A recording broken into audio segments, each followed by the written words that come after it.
I want you to just picture something for a second. You are standing in the middle of this massive crowd. Right. Like, we're talking tens of thousands of people stretching out as far as you can even see. Lasers are absolutely cutting the night sky to pieces right above you. And there's this bass, this incredibly heavy physical bass that was just vibrating right in the center of your chest. Right. It's a very specific feeling. Exactly. And you've probably seen a video of a scene exactly like this, or, maybe you've been right there in the middle of it yourself at some point. And usually we just look at that whole spectacle and we call it music. We call it EDM. Which makes sense. I mean, that's what it was sold as. Right. But I've been digging through this absolutely fascinating October 2025 cultural column from MMR, and it completely flips this whole idea on its head. The piece is called "The Illusion of EDM Festival and Reconstruction in the Digital Age."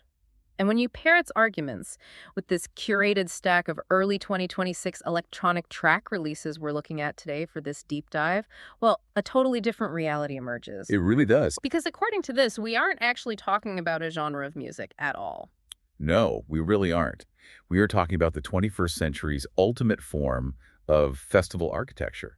It is, it's this phenomenon that physically redesigned our entire concept of gathering. From the deserts of Las Vegas all the way to the artificial islands of Tokyo. Okay, let's unpack this. Because if you are at all familiar with electronic music, you know the history. Yeah, the classic origin story. Right. You know about Frankie Knuckles basically turning the warehouse in Chicago into the spiritual hub back in the 1970s. And you know about the Belleville 3 giving birth to techno in Detroit in the 1980s. But the sources we have today point out that knowing all that history actually kind of distracts us from what happened to the sonic architecture. It does, because those early sounds were built specifically for the acoustic dimensions of very enclosed space. Like a physical room. Exactly. They were designed to bounce off the walls of like a 500-person concrete box. That's how the sound functioned. But when you pull that sound out of a dark, enclosed warehouse and attempt to just drop it into a 100,000-person open-air stadium, it just doesn't work. The physics of the sound completely break down. I mean, bass dissipates instantly in an open field.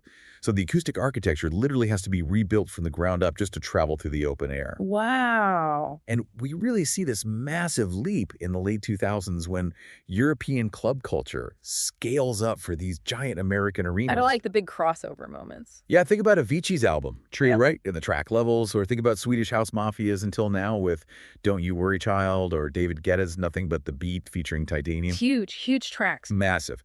But the audio engineering's fundamentally changed for those. The music stopped being just about rhythm and became a structural language of light and just immense physical pressure. And that structural change kind of explains that whole EDM label, doesn't it? Because for years you had purists complaining that EDM wasn't a real musical genre, that it was just this ambiguous marketing term blanketing house, techno, and trance. Oh, absolutely. Yeah. But the ambiguity was actually the entire point. Really? Yeah, the focus wasn't on musical classification at all. The focus was on the engineering of an experience. Festivals like Tomorrowland or Ultra or EDC, they weren't just stages where a band sets up some amps. Right. They were massive, synchronized architectural installations. Sociologists actually often refer to this specific era as the democratization of the trance state. Democratization of the trance state. That's a wild phrase. It is, but it fits perfectly.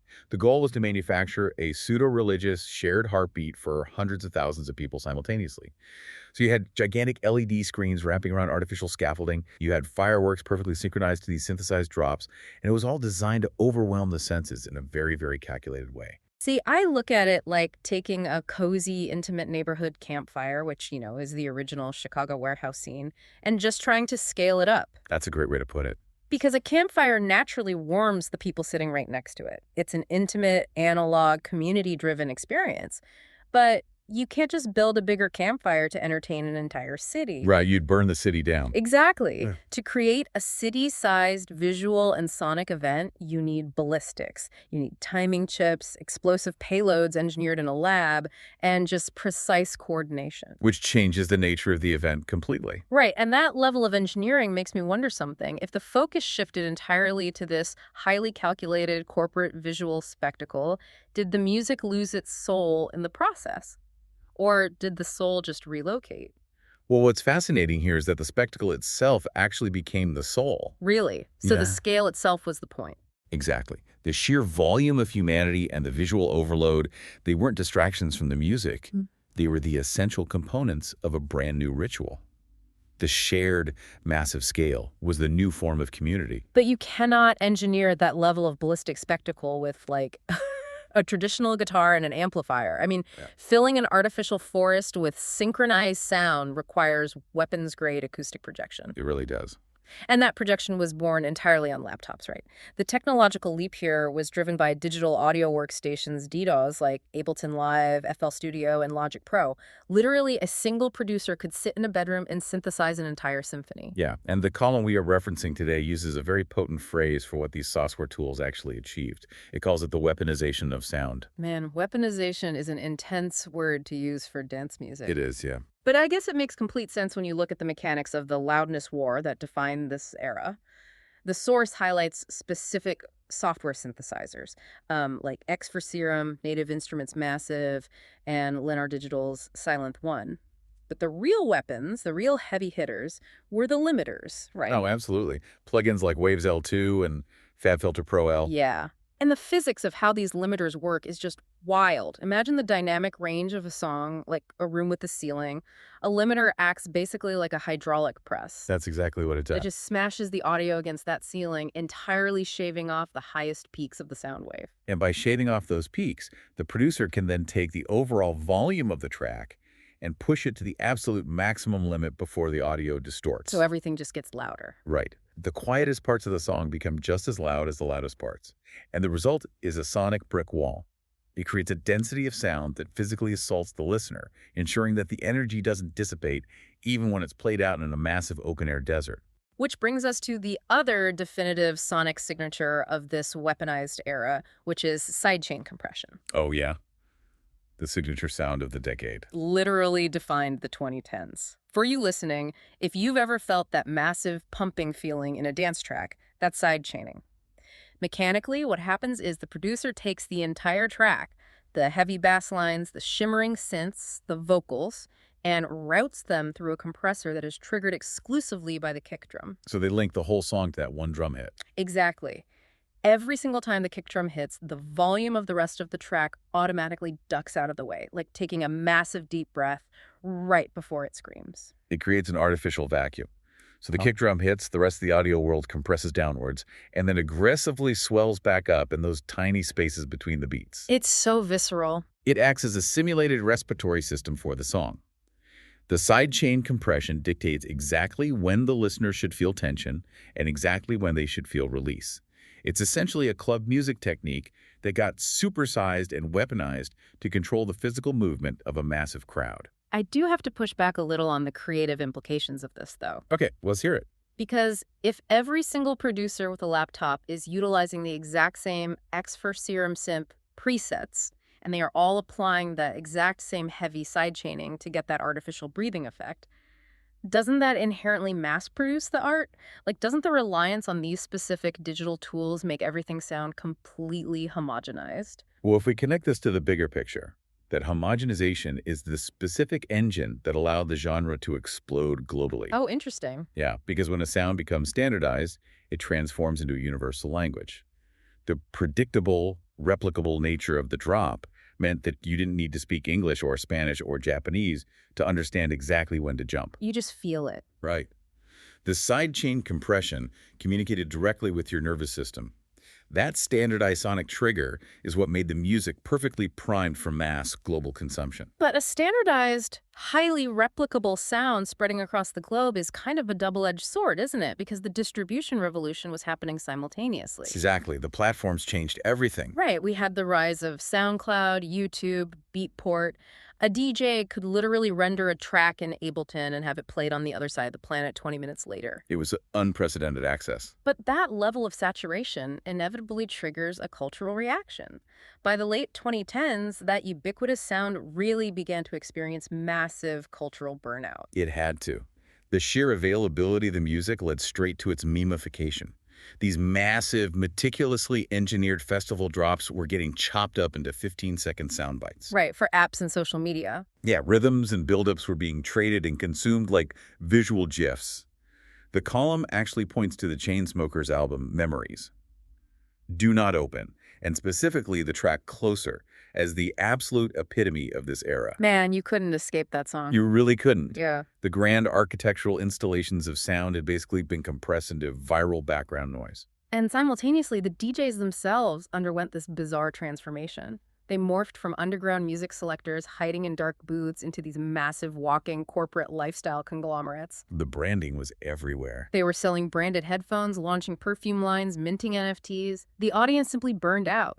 The blinding lights of the main stage just became too loud, too bright, and far too corporate. And the inevitable result of that festival fatigue was a splintering of the genre. The umbrella term EDM shattered into subgenres like future bass, trap, and tech house. Right. But the most significant evolution was the birth of introspective EDM. Producers like Porter Robinson with his album Worlds and Madian with Adventure completely shifted the sonic focus. How so? They took the massive synthesizers and the heavy sidechain compression, but instead of using them to hype up 100,000 strangers in a field, they directed the energy inward. The sound became melancholic, focusing on individual, isolated emotion rather than collective euphoria. Here's where it gets really interesting because that shift perfectly mirrors the arc of social media exhaustion. Oh, that's a good point. Right. Think about how we interacted online a decade ago. Everyone wanted to be on the algorithmic main stage, broadcasting their thoughts as loudly as possible to millions of strangers on a very public feed. Just screaming into the void. Exactly. But over time, the performative aspect of that public broadcast became completely exhausting. People retreated, they abandoned the main feed and moved into private, highly curated group chats and Discord servers. Yes, seeking intimacy again. And that is the exact psychological mechanism happening here. The audience abandoned the performative main stage of the EDM festival and retreated to the emotional, curated group chat of introspective electronic music. And that retreat from the physical main stage took on an incredibly unique form when global distribution collided with Japanese pop culture. Oh, this part of the column was fascinating. Right. Because the music was spreading digitally via YouTube and SoundCloud, it arrived in Asia, totally divorced from its Chicago warehouse or London club roots. When Ultra Japan launched in 2013, bringing these massive acts to Tokyo, the genre arrived purely as a fully formed festival concept. There was no local underground history attached to it at all. It just landed fully weaponized. Exactly that. And because it lacked that underground baggage, JPOP titans like visionary producers like Yasutaka Nakata and artists like Perfume and later Ado were able to freely absorb the structural mechanics of EDM. So they just took the tools. Yeah, they took the sidechaining, the dramatic buildups, the massive limiters, and integrated them directly into highly produced pop music. This synthesis gave birth to a fascinating sociological concept outlined in the sources, which they call the introverted festival. The phrase introverted festival feels like a complete contradiction. It does, until you examine the habits of the TikTok generation. For this demographic, the physical act of dancing is no longer a full-body release in a dark, sweaty crowd. Dancing has been reduced to a fingertip movement. It's just scrolling and swiping. Right. It's a highly choreographed, isolated action performed for a camera. There is still a profound human desire to feel connected to a massive crowd, but that connection is now experienced safely and privately, entirely mediated through the glowing screen of a smartphone. Which fundamentally changes the physics of the music again. Because if you are a producer in 2025, you are no longer mixing your track to rattle the rib cages of people standing in front of festival subwoofers. No, you're mixing for entirely different hardware. Exactly. You are mixing your track knowing it will primarily be consumed on AirPods or a tiny phone speaker. And you physically cannot reproduce a 40 hertz sub-bass frequency on a phone speaker. The speaker just can't push that much air. Right. So producers have to rely on harmonic saturation, like artificially boosting the higher harmonics of a bass line so the listener's brain implies the deep bass note without actually feeling it. The music is being mathematically engineered for an introverted thumb-scrolling experience. But the contrast between that digital introversion and the enduring, highly physical underground techno scene is incredibly stark. Yeah, let's talk about the tracks we brought in today. We have this curated stack of early 2026 releases sitting right here, and they tell a completely different story from the mainstream. Yeah. We are looking at artists like Samuel L. Session with his Body Slam EP, representing the raw, driving sound of Swedish techno. Which is heavy. Very. We have Sami Koivisto holding down Finnish minimal techno, Marco Carolla's latest track, Appendix C, alongside veterans like Jody Watley and Justin Berkovi. These are legacy acts, right? They have been shaping the physical underground for decades, and these new 2026 tracks prove they haven't stopped. Not at all.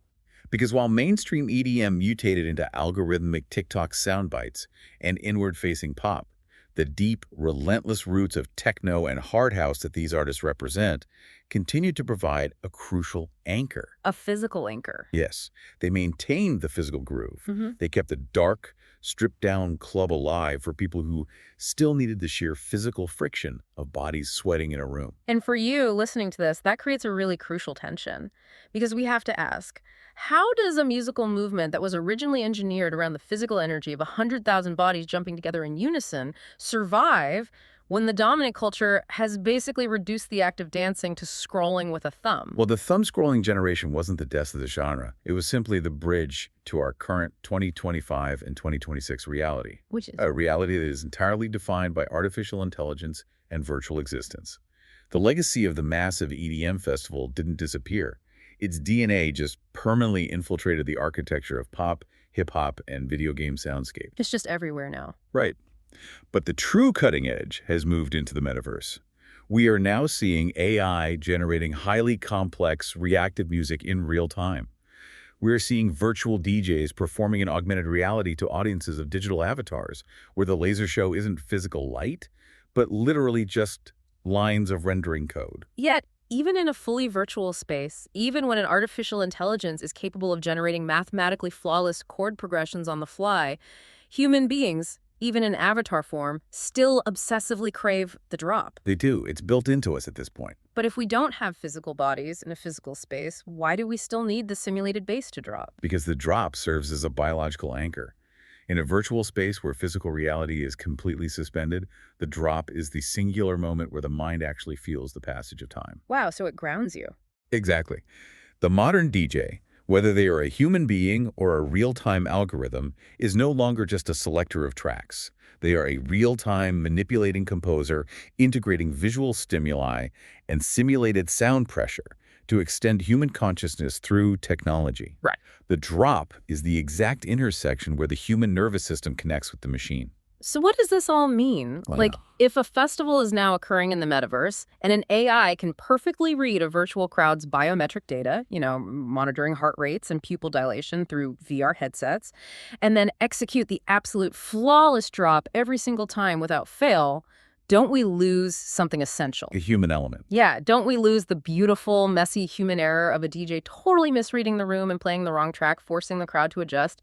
Isn't that friction, that unpredictability, exactly what elevates a live performance into art? This raises an important question, and it is the ultimate tension of the modern era.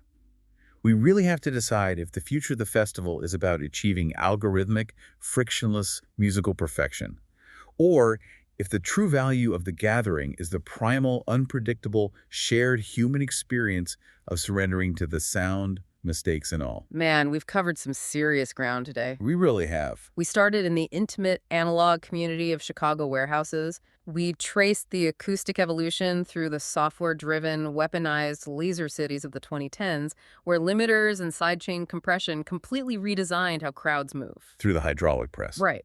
And then we navigated the introverted AirPods mixed fingertip dances of Japan, and finally arrived in the AI-generated metaverse of 2026. Electronic dance music wasn't just some fleeting cultural trend where everyone wore neon and jumped up and down. It fundamentally restructured how humanity engineers celebration. It was, and honestly continues to be, the continual evolution of the human ritual. Absolutely. And I want to leave you with one final thought to mull over today. If the 2010s EDM era was essentially a simulation of a religious experience, completely built on software and sidechain compression, and we are now moving into metaverse spaces where the stage has absolutely zero physical limits, what happens to the human body? That's the big question. If we no longer need to physically gather in a muddy field to feel the weaponized bass vibrate our ribs, will the next evolution of dance music bypass our ears entirely? Will the algorithms of the future learn to aim the music directly at our nervous system? Keep that in mind the next time you picture that massive crowd, the lasers in the sky, and that bass just waiting to drop.